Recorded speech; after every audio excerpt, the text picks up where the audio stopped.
When Laine awoke, she heard voices coming from the hut. She trotted to the back opening, feeling the ache as she lifted herself off her haunches and down the small crest to the hut's back opening, where she peered in at 2 straw beds, and beyond that, an oblong branch in the ceiling of another room. There, Laine observed the family gathered around a hearth. The dark-haired woman sat on the floor. She had a piece of white linen over her head and looked down at her folded arms, while the dark-haired boy, who Laine assumed was Romulus, spoke. They were probably just bored with no TV or radio, and Romulus started telling them all a story. They seemed like an average middle-class family, insisting their kid play the clarinet to impress the houseguests. Ode to joy, except there was no joy involved. Here there were no houseguests. They all ate from rudimentary containers, except Romulus, too engrossed in his storytelling. It was a story about a city that hadn't been built yet, Rome. When Romulus had finished his story, the woman stood up. "No one is interested in stories about fake cities," she said. "People want real stories about real people and places." Laine stepped in closer and explored the roundhouse some more.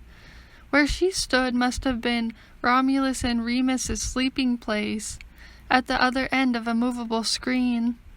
The twins lay on separate mats, also made of straw, that was built a few inches off the ground. Suddenly Romulus barged through the opening. Romulus's brow was crossed. "I wasn't saying it was a bad start," Lupina called after him. Laine folded her legs up and followed Romulus down the path. He was walking.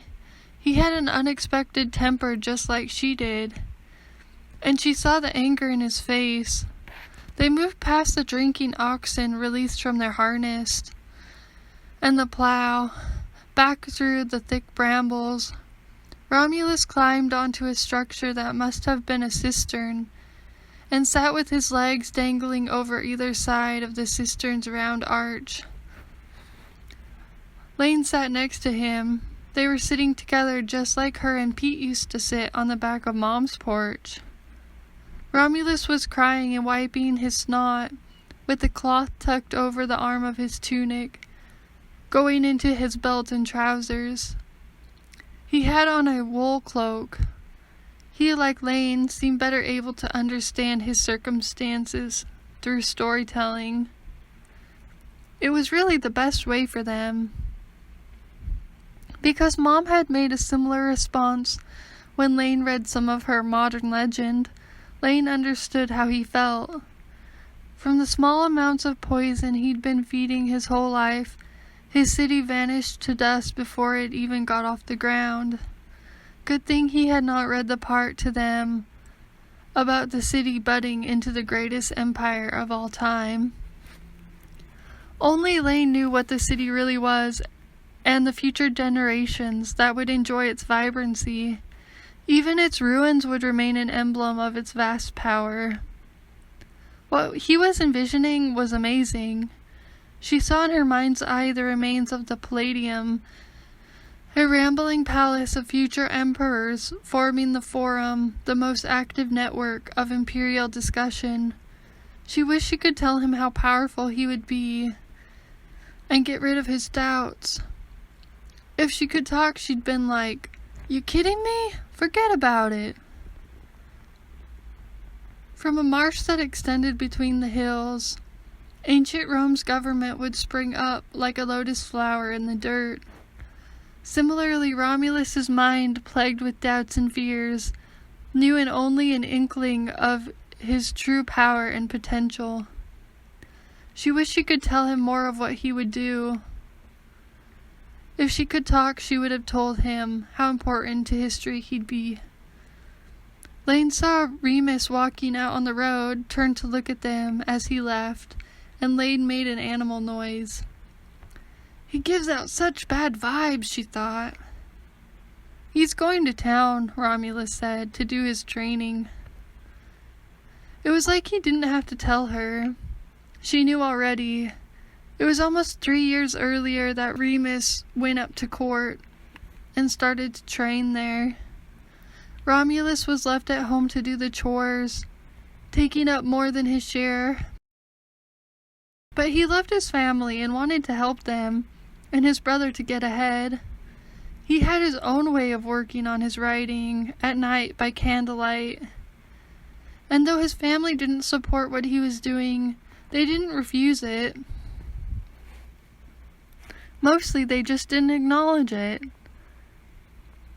And to be fair, he was still a little self-conscious.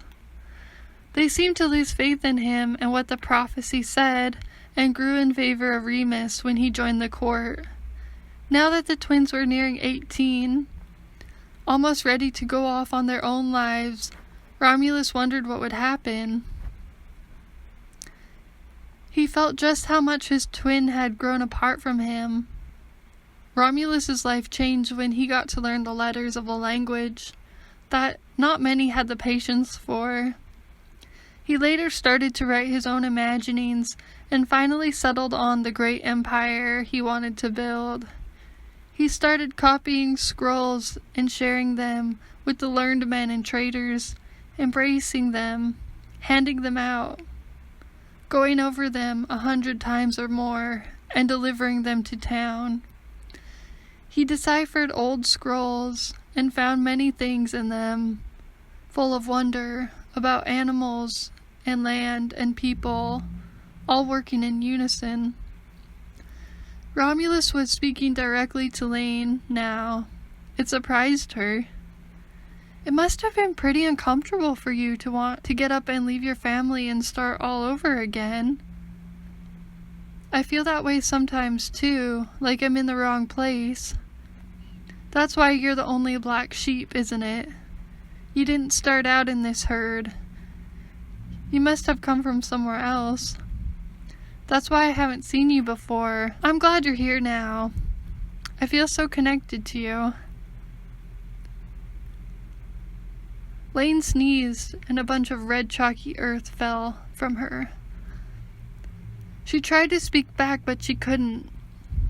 In that moment, she had realized something. She would never progress in life if she didn't leave her history behind or be free of the control Mom seemed to have over her life. In her mind, it was like she had already made the decision to go somewhere new.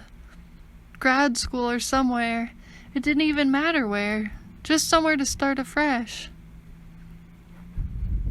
"I guess I just changed," Laine said, and she started to mimic Romulus without meaning to, letting her tears fall.